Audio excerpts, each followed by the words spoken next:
Hello, পুজোতে কার সাথে বেরোবে? বিএফ অফিস থেকে ছুটি পেয়েছে? উপ সরি, তুমি তো ম্যারিড। হাজবেন্ড অফিস থেকে ছুটি পেয়েছে? আমি পেয়ে গেছি গো। বেরোবে আমার সঙ্গে? নতুন জুতো পরে তোমার পায়ে যদি ফোসকা পড়ে তাহলে আমি যত্ন করে ব্যান্ডেড লাগিয়ে দেবো। পুজোর সময় ডায়েট করো না প্লিজ। তুমি এমনিও খুব হট, একটু খেলে কিচ্ছু হবে না। তাছাড়া ঠিকঠাক জায়গায় ঠিকঠাক চর্বি আমার দারুণ লাগে। কি ভাবলে তুমি?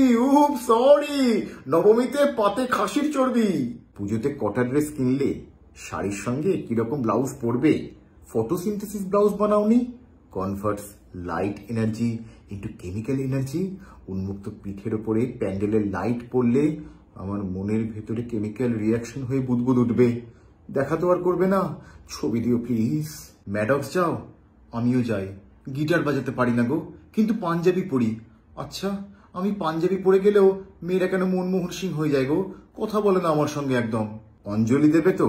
আমার জীবনে অঞ্জলি নেই গো, জলাঞ্জলি আছে।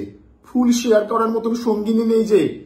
আচ্ছা দাদা, তোমার পিঠে ফুল ছুঁড়ে মানে না? না না, আমি আর শুনবো না। তাহলে ষষ্ঠীর লুচিটা আমার গলা দিয়ে নাববে না। তুমি দশমীতে সিঁদুর খেলবে? সিঁদুর খেলার অলিম্পিকে আমি বাংলাদেশ গো, ভালো করে খেলার সুযোগ পাই না। এই তুমি কিন্তু তোমার সিঁদুর লাগানো গালের ছবি দেবে না একদম ফেসবুকে। তোমার গালে অন্যের হাতের লাগানো সিঁদুরের লাল আমি জাস্ট সহ্য করতে পারবো না। এই বেশি লাল হয়ে গেলে ওরা আবার শূন্য থেকে বেড়ে যাবে না তো? পুজোতে রাস্তায় দেখা হলে আমি রাতে বাড়ি ফিরে তোমাকে মাসাজ করব। আসলে রাস্তায় সামনাসামনি মেয়েদের সঙ্গে কথা বললে না আমার খুব ঘাম হয় গো। চতুর্থী হয়ে গেল, দাদার সঙ্গে একটাও ছবি দিলে না তো পুজোর।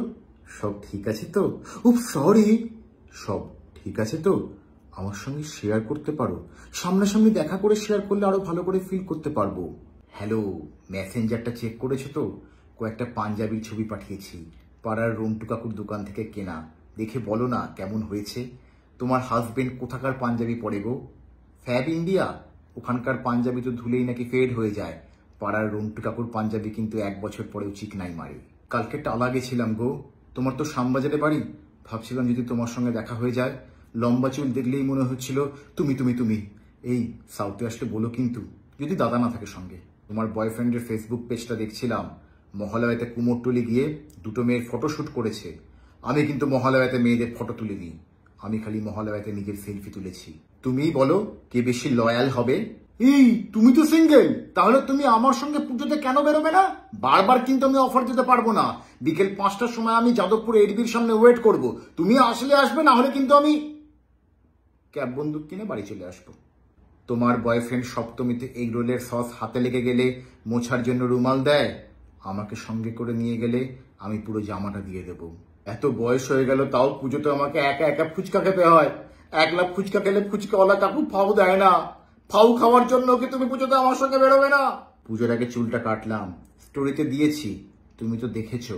তাহলে একটা লাইক করছো না কেন? ভালো লাগছে না আমায়? পাড়ার প্যান্ডেলে আর কত রাত একা বাজছে, বুকের ভেতরটা ফাঁকা হয়ে যাচ্ছে গো শুনে। তুমি তো ম্যাসাজটা সিনও করনি, তার মানে কি তুমি রাতে একা নেই?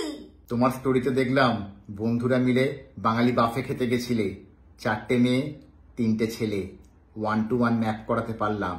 তার মানে তোমাদের বন্ধুদের গ্রুপে একটা মেয়ে সিঙ্গেল। May I? উফ সরি।